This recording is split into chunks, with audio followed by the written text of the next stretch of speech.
On Thanksgiving Day, my millionaire son visited me and asked, "Did you like the lake house I gave you, Mom?" In shock, I replied, "What house? I never received anything." My gold digger daughter-in-law slowly walked up to him. "I'm glad to have you here. Follow my story until the end and comment the city you're watching from, so I can see how far my story has reached." I never expected that a simple question on Thanksgiving would shatter everything I thought I knew about my life. For the past 2 years, I'd been struggling to make ends meet on my janitor's salary, rationing my blood pressure medication and wearing the same worn coat through to harsh winters. But I told myself it was temporary, that things would get better. My son, David, had built an empire from nothing at 35. He owned a successful tech consulting firm that employed over 200 people. I was proud of him, even though our conversations had become brief phone calls about business meetings and client dinners. After his father died 3 years ago, David threw himself into work. And I understood, grief affects everyone differently. The house felt different that Thanksgiving morning. I'd spent hours preparing his favorite dishes, even though the grocery bill would mean skipping lunch for the next week. My small kitchen barely contained all the pots and pans, but I wanted everything perfect for his visit. It had been for months since I'd seen him in person. When David walked through my front door, I was struck by how expensive everything looked: his watch, his shoes. Even his casual sweater probably cost more than my monthly rent. Behind him walked Victoria, his wife of 3 years. She wore a cream-colored coat that looked like it belonged in a magazine. Her blonde hair, perfectly styled despite the November wind. "Mom, the house smells incredible," David said, hugging me briefly before stepping back to help Victoria with her coat. She smiled at me, that polished smile she always wore, but her eyes seemed to be calculating something. We sat down to dinner, and I listened as David talked about expanding his business to the West Coast. Victoria chimed in occasionally, mentioning their recent trip to Europe and the renovations they were planning for their home. I nodded and smiled, even though each detail reminded me of the growing distance between my life and theirs. Then, as I was serving the pumpkin pie, David leaned back in his chair and smiled. "Mom, I've been meaning to ask you something that's been on my mind." I sat down the pie server, giving him my full attention. "How are you enjoying the lake house I gave you 2 years ago? I know you've always loved being near the water." The words hit me like ice water. I stared at him, my mouth slightly open, trying to process what he just said. "Lake house?" I felt my heartbeat quicken as confusion washed over me. "What lake house, honey? I never received any lake house." David's smile faltered. He glanced at Victoria, who had gone very still beside him. "The house on Lake Morrison. I had it transferred to your name for your birthday 2 years ago. Don't you remember?" I shook my head slowly, feeling dizzy. "David, I would remember receiving a house. I've never gotten anything like that." "Are you sure you're not thinking of someone else?" Victoria suddenly stood up, her napkin falling to the floor. "Oh, I just remembered," she said, her voice slightly higher than usual. "I need to make a phone call about tomorrow's appointment. Excuse me." She walked quickly toward the kitchen, pulling out her phone. But something about her movement felt wrong, urgent, in a way that made my stomach clench. David was frowning now, his businessman's mind clearly trying to solve a puzzle. "Mom, that's impossible. I specifically had my assistant handle all the paperwork. The deed should have been mailed to you. And there were supposed to be monthly maintenance payments set up, too." "Monthly payments?" I felt my legs weaken. "What monthly payments?" "The $1,500 I've been sending you every month to help with expenses. My assistant assured me you were receiving everything." The room seemed to tilt. $1,500 a month for 2 years. That was $36,000, enough to have changed everything for me, enough to buy the medications I needed, to fix my car, to not worry about every grocery purchase. I gripped the edge of the table. "David, I swear to you, I haven't received any monthly payments. I've been struggling to pay for my blood pressure medication. Last month, I had to choose between groceries and my electric bill." David's face went white. He stood up abruptly, his chair scraping against the floor. "That's impossible. I have receipts, bank transfers. Everything should be documented." From the kitchen, I could hear Victoria's voice, low and urgent, though I couldn't make out the words. My hands started trembling as the full weight of the situation began to settle over me. "Show me," I whispered. "Show me the paperwork." David was already pulling out his phone, scrolling through emails with increasing desperation. "I have copies of everything at home, the deed transfer, the payment confirmations." "Mom, if you haven't been getting this money, then where has it been going?" We both turned toward the kitchen at the same moment. Victoria's voice had stopped. The silence felt heavy, guilty. I stood up on unsteady legs and walked toward the kitchen doorway. Victoria was standing with her back to us, phone pressed to her ear. But she wasn't talking anymore when she heard our footsteps. She spun around, her face flushed. Everything okay? David asked, but his tone had changed. It was the voice he used in business meetings when he suspected someone wasn't being truthful. Victoria's smile looked strained, of course, just confirming our dinner plans for tomorrow. But I could see it now, the guilt written across her features. The way she couldn't quite meet my eyes, the nervous way she was fidgeting with her wedding ring. Victoria, David said slowly, do you know anything about the lake house paperwork? You helped coordinate with my assistant on several things around that time. The silence that followed felt endless. Victoria's mouth opened and closed, but no words came out. In that moment, looking at her face, I knew, somehow, someway, she had taken what was meant for me. The Thanksgiving I'd worked so hard to make. Perfect was about to become the day my family fell apart. The silence in my small dining room stretched like a taut wire, ready to snap. Victoria stood frozen in the kitchen doorway. Her perfectly manicured hands clasped so tightly that her knuckles had turned white. David was staring at his wife with an expression I'd never seen before. A mixture of confusion and growing suspicion. Victoria, I said quietly, my voice steadier than I felt. Where is my lake house? She swallowed hard, her eyes darting between David and me. There must be some misunderstanding. Maybe the paperwork got lost in the mail. Or perhaps there was an error at the bank, but even as she spoke, I could see the lie forming in her eyes. After working as a janitor for 15 years, cleaning offices late at night, I'd learned to read people. You see a lot when you're invisible to most folks. When they talk around you like you're not there. Victoria was lying, and she wasn't very good at it. David pulled out his phone again. I'm calling Rebecca, my assistant. She handled all of this personally. No, wait, Victoria said quickly, stepping forward. Maybe we should discuss this privately first. Your mother has been through a lot, and I don't want to upset her more if this is just a simple mix-up. I felt a cold anger building in my chest. Upset me more? I'd been living on crackers and peanut butter for dinner most nights while she wore designer clothes and took European vacations, but I kept my voice calm. Victoria, honey, I think we're past worrying about upsetting me. I need to know where my house is. David was already dialing within seconds. I heard a woman's voice on the other end. Rebecca, it's David. I need you to pull up the paperwork for the lake house I purchased for my mother 2 years ago. There was a pause. Then Rebecca's voice became clearer as David put the phone on speaker. Of course. Mr. Harrison, the property at 1247 Lake Morrison Drive. The deed was transferred to Margaret Harrison on November 15th.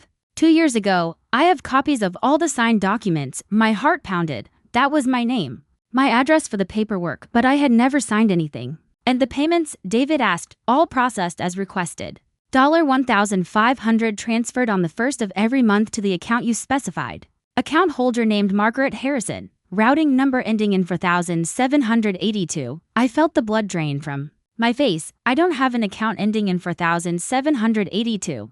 My account ends in 9156. David's eyes snapped to Victoria. Rebecca, can you read me the full account number? As Rebecca rattled off the numbers, I watched Victoria's face crumble. It wasn't my account. It wasn't even close. Rebecca, David said, his voice dangerously quiet. Who provided you with this account information? Your wife. Sir, Mrs. Harrison called me in December 2 years ago and said there had been a change in your mother's banking information. She provided the new routing and account numbers and asked me to update all the records.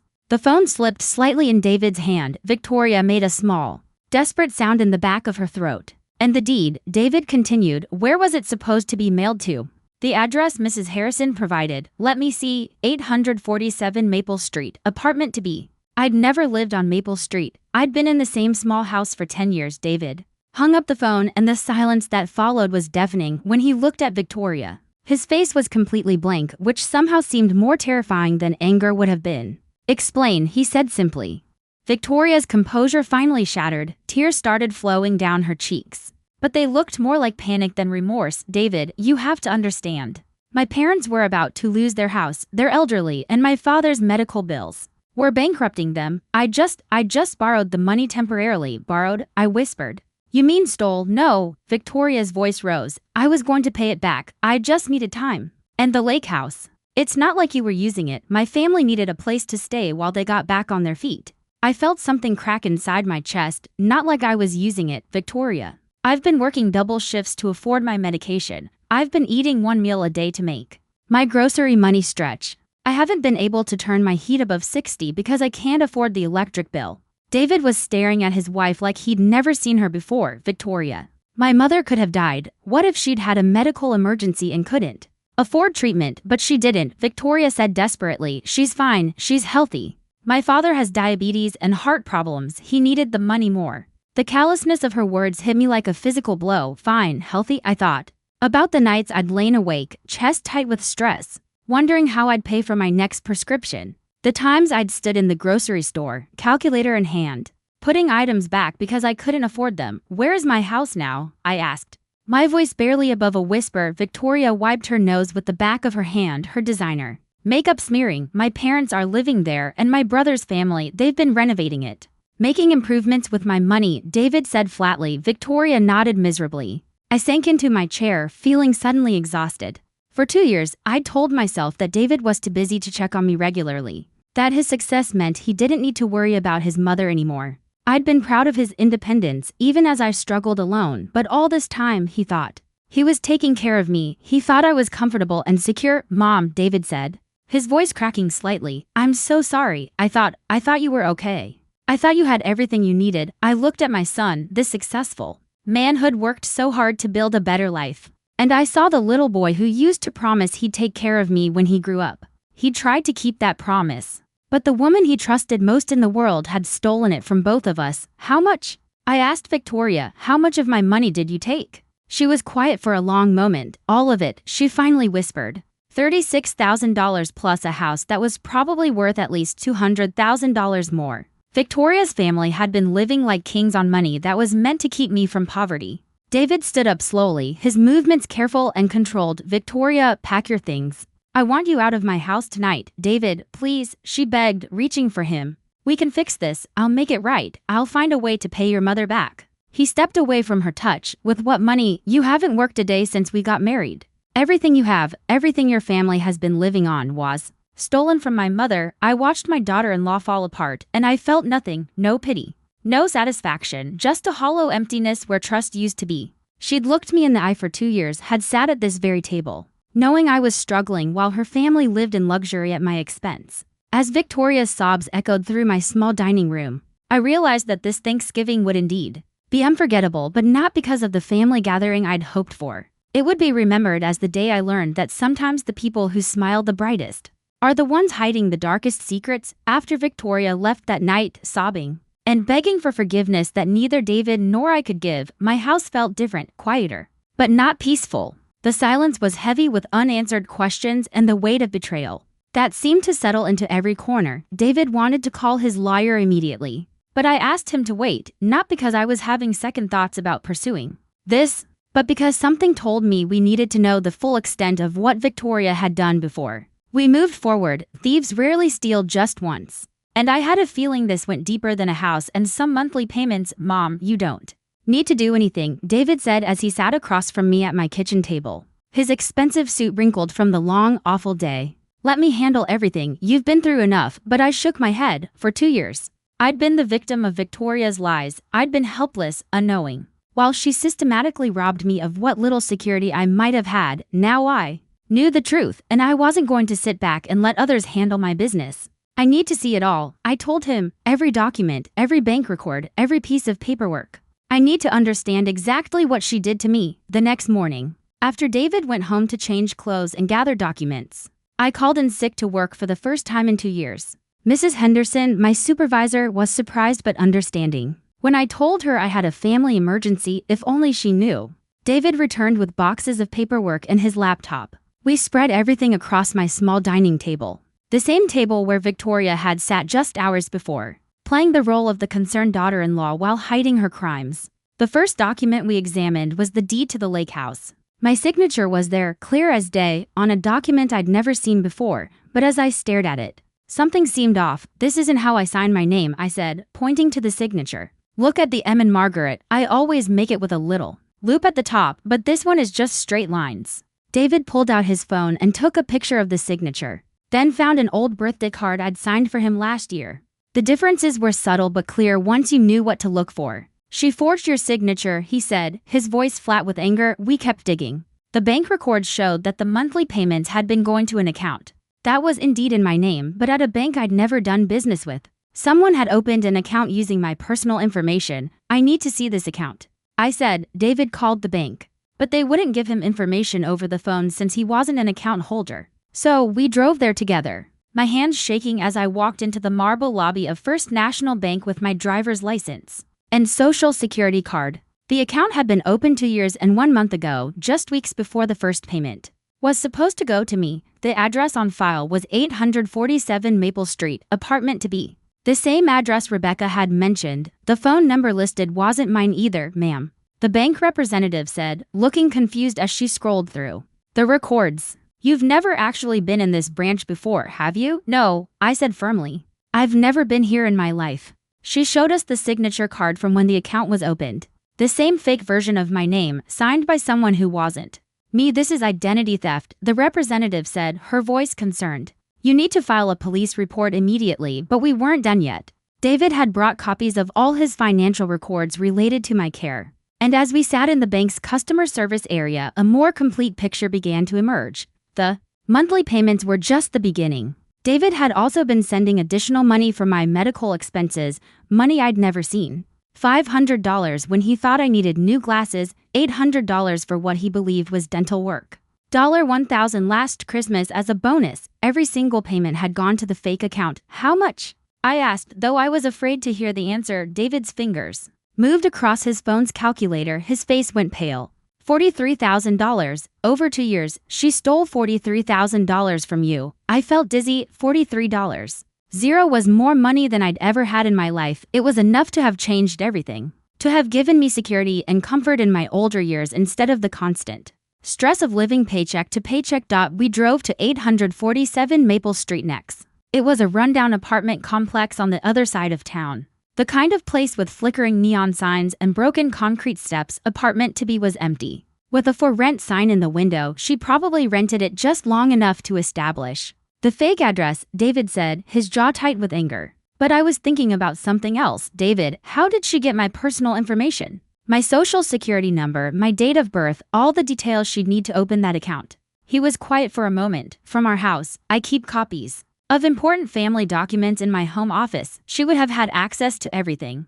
The betrayal cut deeper with each new revelation. Victoria hadn't just seen an opportunity and taken it. She'd planned this carefully, systematically stealing my identity and my money, while living in my son's house, eating at his table, pretending to love him. That evening, as we sat in my living room, surrounded by evidence of Victoria's crimes, David looked at me with tears in his eyes. Mom, I'm so sorry. I trusted her completely. I never thought to verify that you were receiving the money because she was the one who suggested I send it in the first place. That detail hit me like ice water. She suggested it. David nodded miserably. About 6 months after Dad died, she mentioned how worried she was about you managing on your own. She said it would be a wonderful gesture if I could help with your expenses, especially since business was going so well. She even offered to coordinate with Rebecca to set everything up. I closed my eyes, feeling the full weight of Victoria's manipulation. She'd positioned herself as the caring daughter-in-law, concerned about her husband's struggling mother, while secretly ensuring that every dollar meant for me would end up in her family's pockets.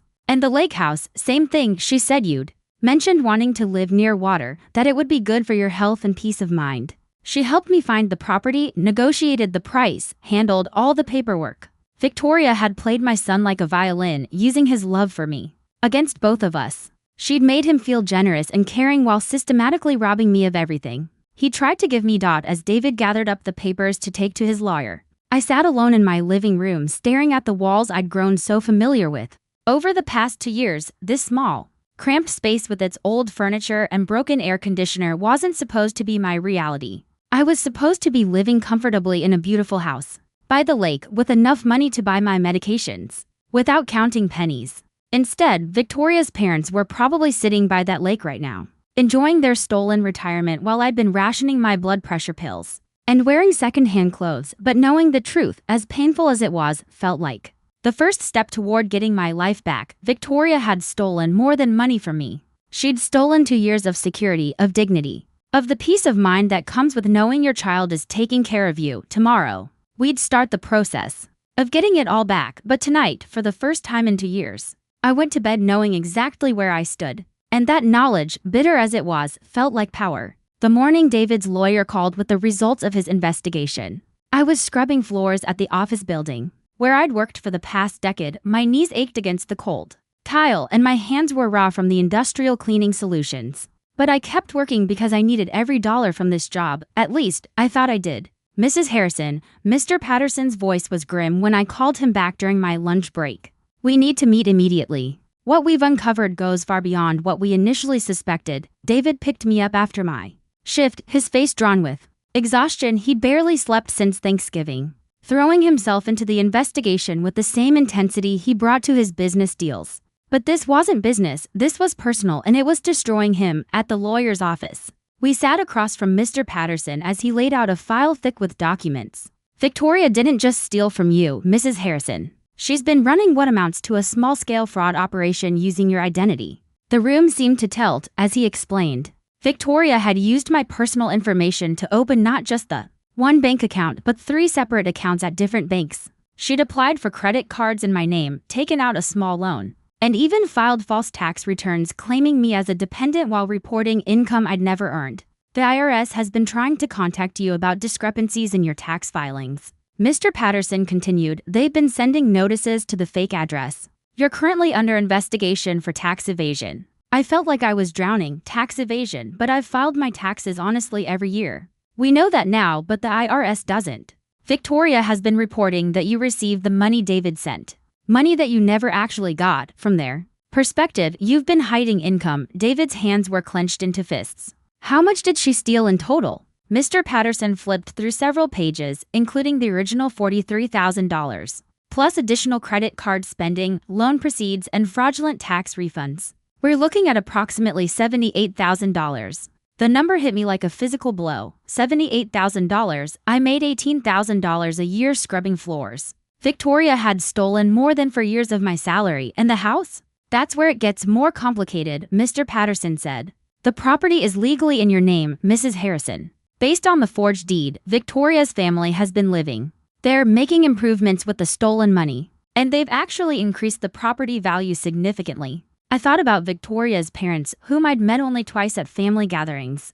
They'd seemed like nice people, a little overwhelmed by their daughter's wealthy lifestyle but grateful for her success. Had they known where the money was coming from? Had they known they were living in a house stolen from their son-in-law's mother? Can we get it back? David asked. Yes, but we'll need to involve law enforcement. This isn't a civil matter anymore. This is criminal fraud, identity theft, and tax evasion. Victoria could face serious prison time. I was quiet for a long moment, thinking about the woman who'd sat at my table just days ago, crying and begging for forgiveness. She'd seemed genuinely remorseful. But now I wondered if those tears had been real or just another manipulation. What about her family? I asked. Her parents, her brother with the children. Mr. Patterson's expression was sympathetic but firm. They'll have to vacate the property. If they can prove they didn't know the money was stolen, they might avoid criminal charges, but they can't keep what was bought with fraudulent funds. David was staring out the window, his jaw tight. Where is Victoria now? She's staying with her parents at the lake house, Mr. Patterson said.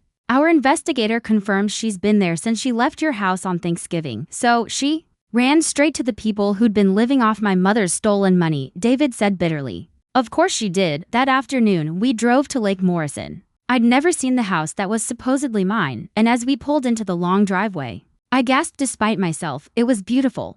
A sprawling ranch-style home with large windows overlooking the water, surrounded by mature trees and well-maintained gardens. This was what David had intended for me, this peaceful, comfortable place where I could have spent my retirement years watching the sunset over the lake. Instead of worrying about whether I could afford my next meal, Victoria's father answered the door, his face falling when he saw David and me. Oh, he said quietly, we've been expecting you. Victoria appeared behind him, looking smaller and younger than I'd ever seen her.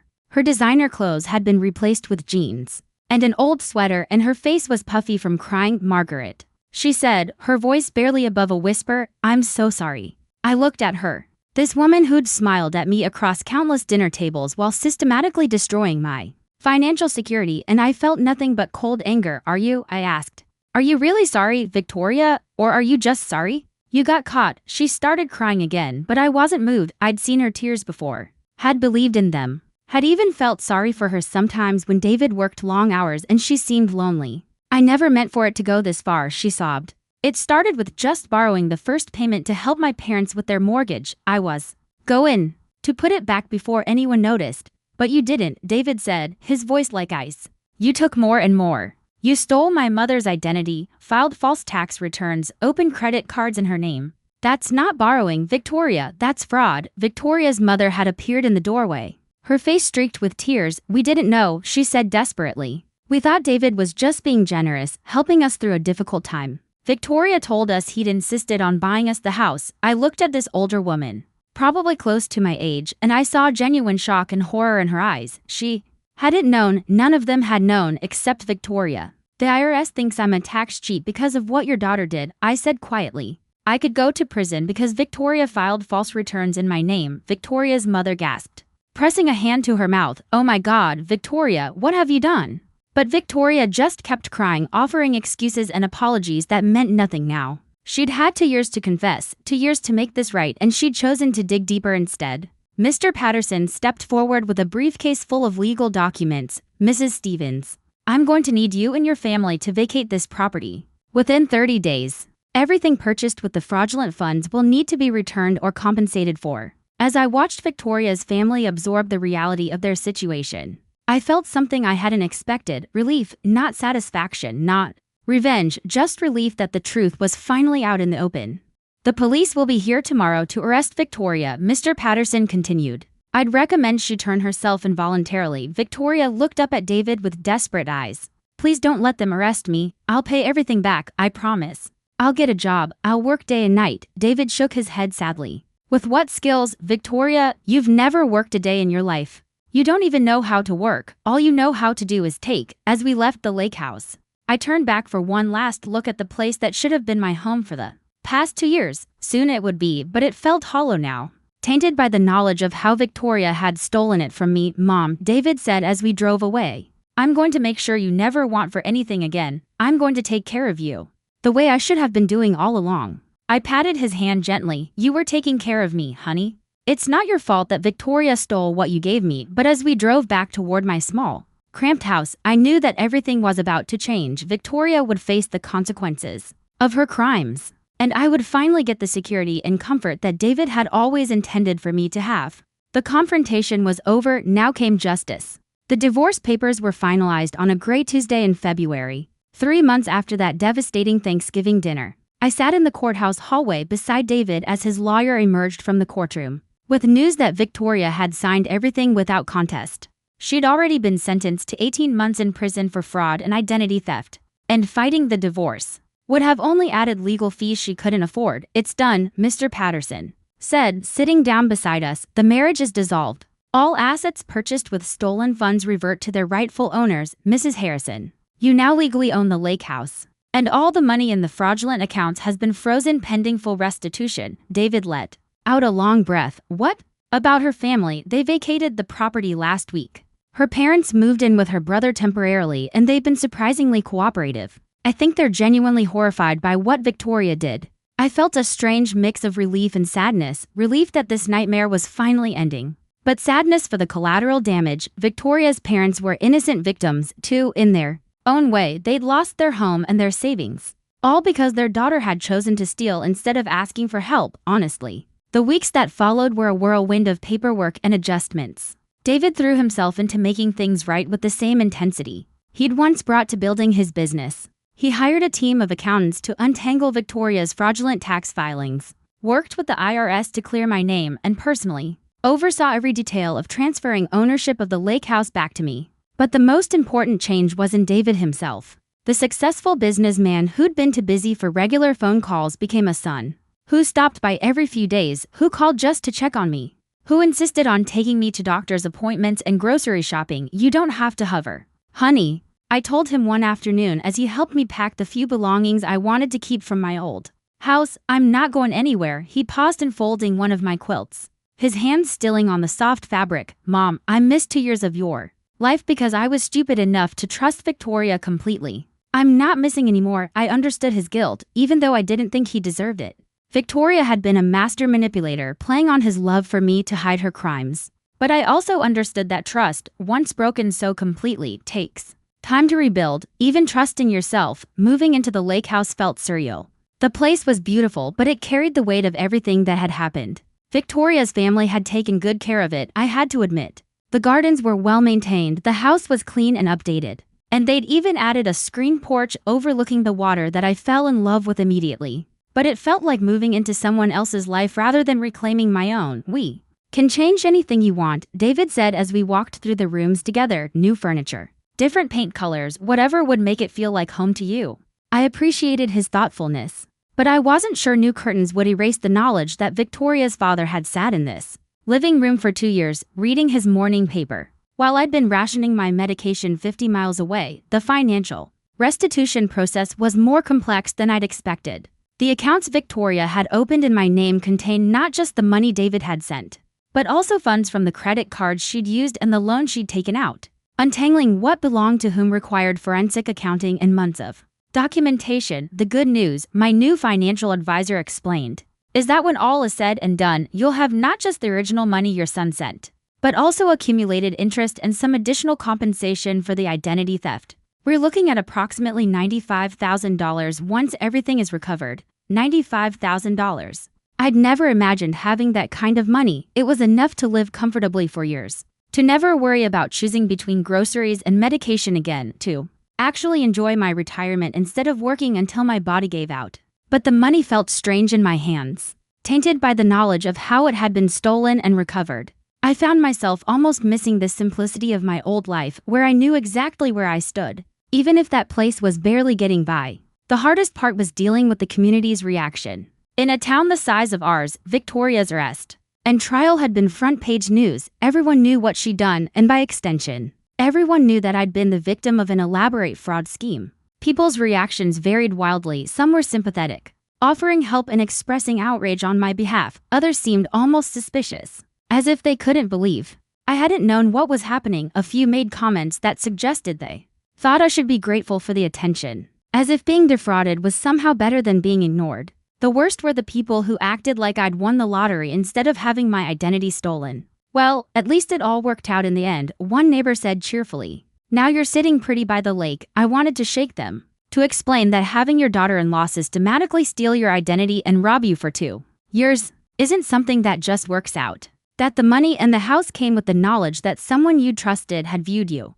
as nothing more than a source of funds to exploit. But I kept my mouth shut and focused on rebuilding my life. The first night I spent alone in the lake house, I sat on the screened porch with a cup of tea, watching the sunset over the water. The view was beautiful, peaceful in a way I'd never experienced before. But I felt oddly detached from it, as if I were a guest in someone else's dream. My phone rang, and David's name appeared on the screen. He'd been calling every night since I'd moved in, checking to make sure I was settling in okay. How are you feeling, Mom? I looked out at the lake, trying to find words for the complicated mix of emotions churning inside me. Grateful, I said finally, and sad and angry and confused, sometimes all at the same time. That sounds about right, David said softly. You know, I've been thinking about what Victoria said that last day, about how she never meant for it to go so far. I remembered her tears, her desperate apologies. What about it? I think she was telling the truth about that part. I think she really did start small and then couldn't stop.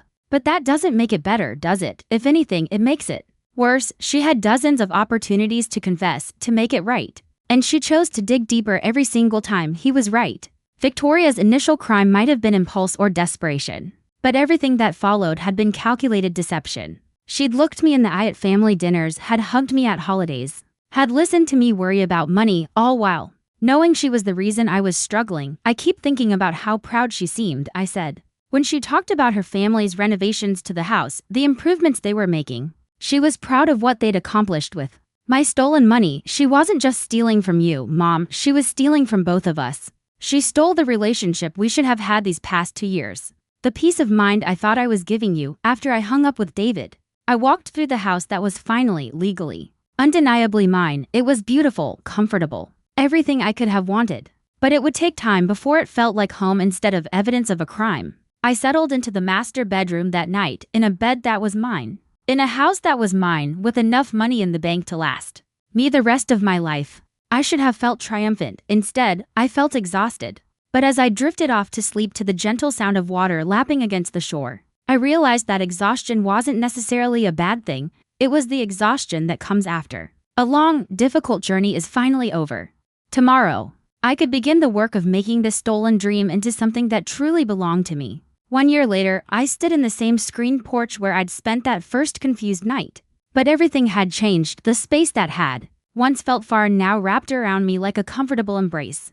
I'd replaced Victoria's family's furniture with pieces that spoke to me, added plants that I'd chosen myself, and hung photos that told the story of my real life rather than someone else's stolen dream. The morning routine I'd developed had become sacred to me. Coffee on the porch as the sun came up over the lake. Watching the water change colors with the light, it was a luxury I'd never imagined I'd have. This peace, this time to simply exist without the constant weight of financial worry. David's car pulled into the driveway right on schedule for our weekly breakfast together. This tradition had started months ago, after his initial guilt-driven hovering had settled into something more natural. We'd both learned to navigate this new relationship, one built on honesty rather than the false foundation Victoria had created. "Morning, Mom," he called as he came through the front door, carrying a bag from the bakery in town. "I brought those cinnamon rolls you like," I smiled, setting two plates on the kitchen table. "You don't have to bring me pastries every week, honey. I'm perfectly capable of feeding myself now," he grinned.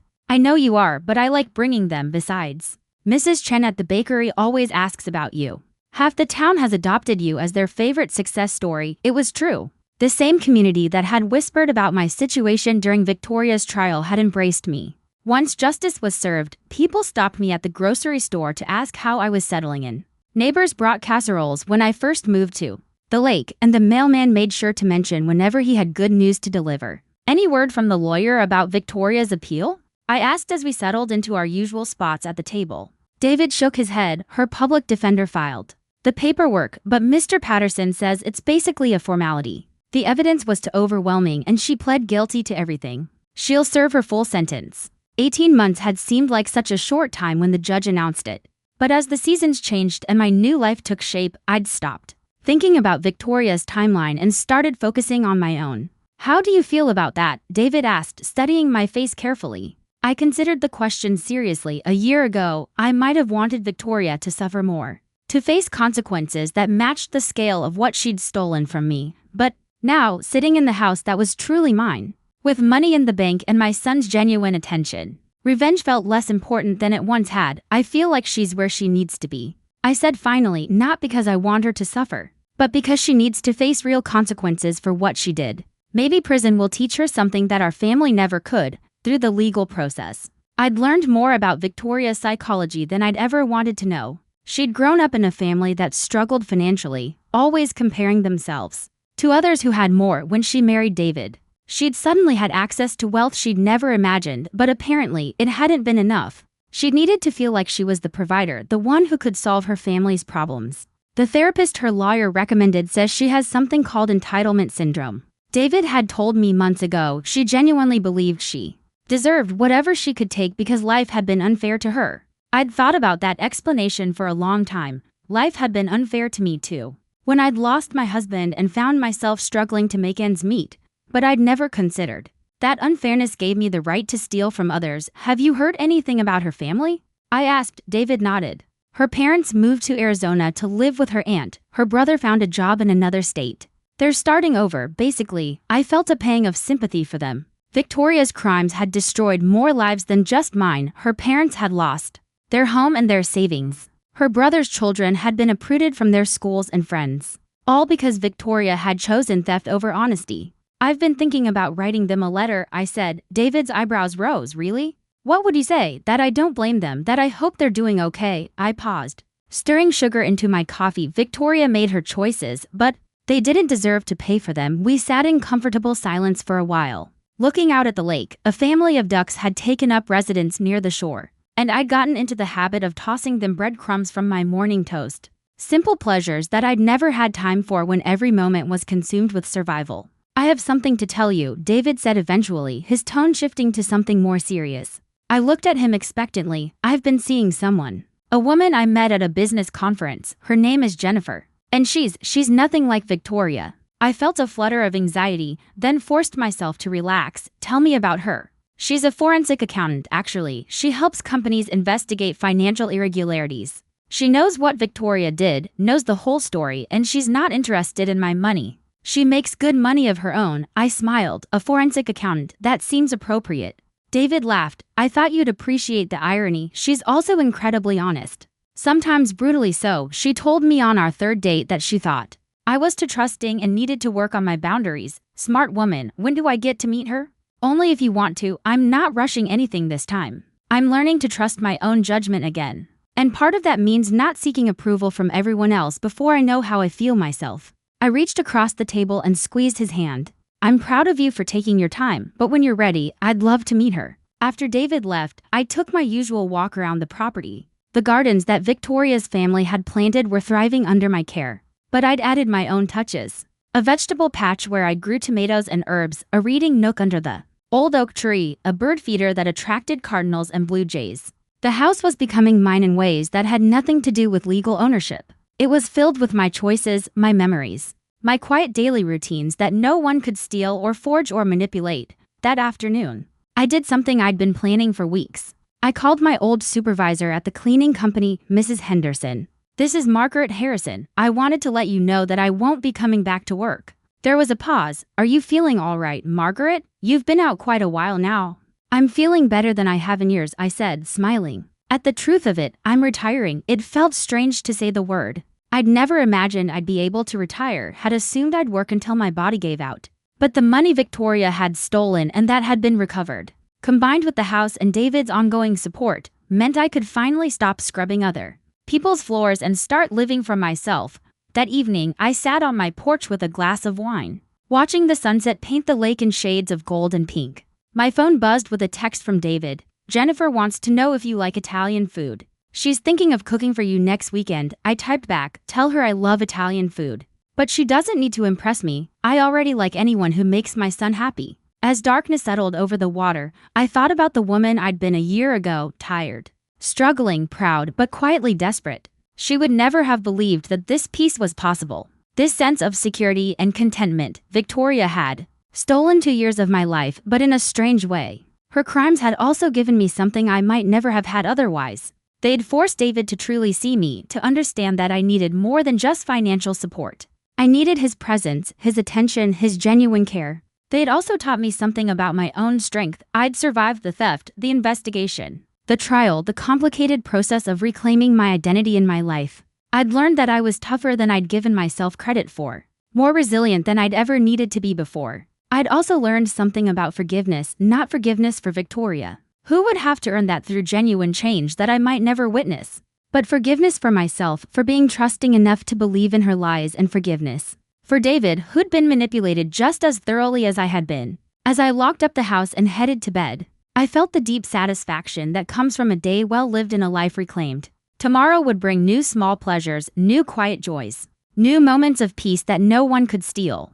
The lake house that had started as Victoria's crime scene had become my sanctuary. The money that had been stolen and recovered had become my security. The son who had been deceived into neglecting me had become my devoted companion. Victoria had tried to steal my future, but in the end, she'd only delayed it. Now it was mine, fully and completely, to live exactly as I chose, and I chose peace. Now I'm curious about you who listened to my story.